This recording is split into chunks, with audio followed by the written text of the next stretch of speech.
tawag ko sa amin cardillo na isda ito siya. Ang ganda na siya kanina naging sticky na siya. Hello guys, magluluto naman tayo ngayon ng bagong menu. Ito siya. Lutuin natin cardillo. Sa amin to cardillo itong tawag. May black beans na meron itlog. Ito siya.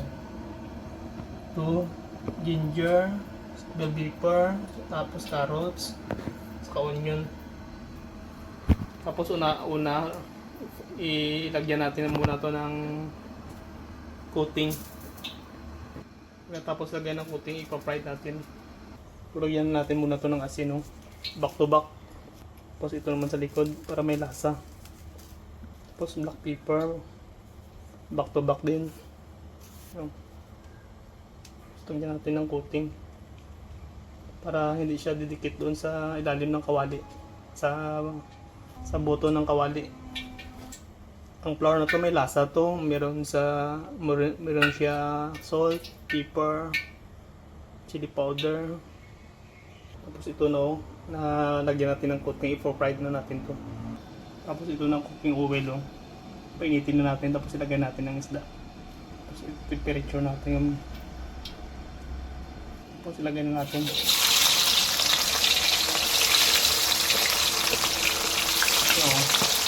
Tuwin lang natin hanggang mag-golden brown. Siguro mga 5 minutes siguro ba karan. Balik na rin na natin.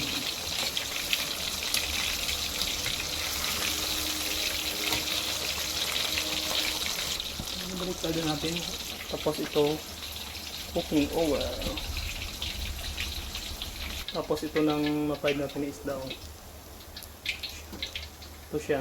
Tapos ito na siya. Ginger muna para lalabas ang fragrance niya. Ang amoy niya na aroma maayos. Ginger. Lagyan natin una ang ginger.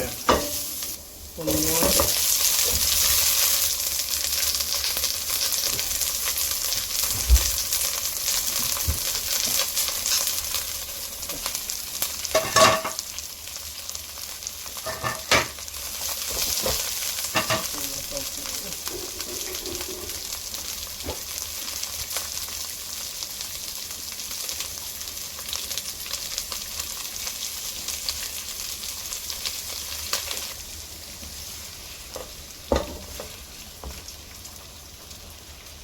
Tapos kuha tayo ng pang-topping.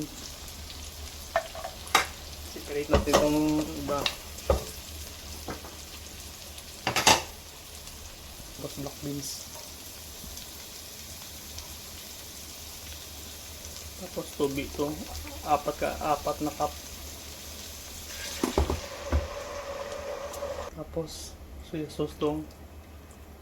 Natin itong chili uli. Tapos oyster sauce. Tapos chicken stock.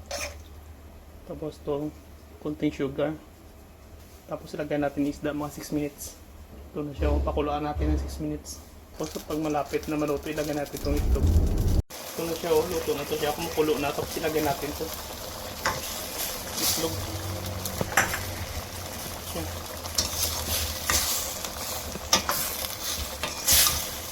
Tawag ko sa amin cardillo na isda ito siya. Ang ganda na siya kanina naging sticky na siya. Ganda ng sauce niya. Ulam pa lang sauce na. Ito siya.